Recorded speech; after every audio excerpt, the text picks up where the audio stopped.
Hi friends, சரிகமபாவில் Mitra சூப்பரான வாய்ஸில் ரொம்ப சூப்பராக பாடி அசத்திட்டு இருக்காங்க. கடந்த வாரங்களில் சங்கமம் ரவுண்டு நடந்தப்போ மித்ரா சீனியர் சிங்கரான பிரஷோத்தமன் கூட தான் சேர்ந்து சூப்பராக பர்ஃபார்ம் பண்ணி பாடியிருந்தாங்க. கேட்க ரொம்ப க்யூட்டாக இருந்துச்சு. தென்றல் வந்து தீண்டும் போது என்ன வண்ணமோ மனசில் அப்படிங்கிற செம்மையான பாட்டை தான் பாடியிருந்தாங்க. பிரஷோத்தமனுடைய வாய்ஸில் இந்த பாட்டை கேட்க அற்புதமாக இருந்துச்சு. பாட்டுக்கான ஃபீலை வந்து அப்படியே சூப்பராக பாடியிருந்தார்.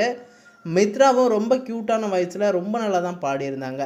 ஜட்ஜா ஸ்ரீனிசாரே வந்து பிரஷோத்தமனுடைய டீட்டெயிலிங் சாங் ஃபீல் எல்லாத்தையும் கேட்டு ஷாக் ஆகி புல்லரிச்சு போய் வியந்து பார்த்துட்டு இருந்தார்.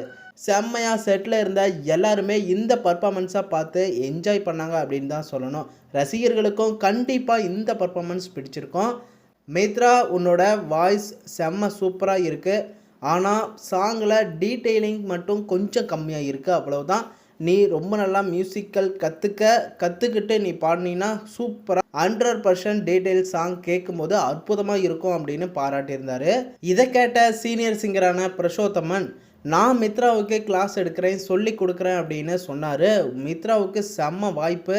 இந்த மூமெண்ட்ஸ் எல்லாமே பிரஷோத்தமன் உடனே சொன்னதும் அரங்கத்தில் இருந்த எல்லாருமே செம்மையாக ஷாக் ஆனாங்க.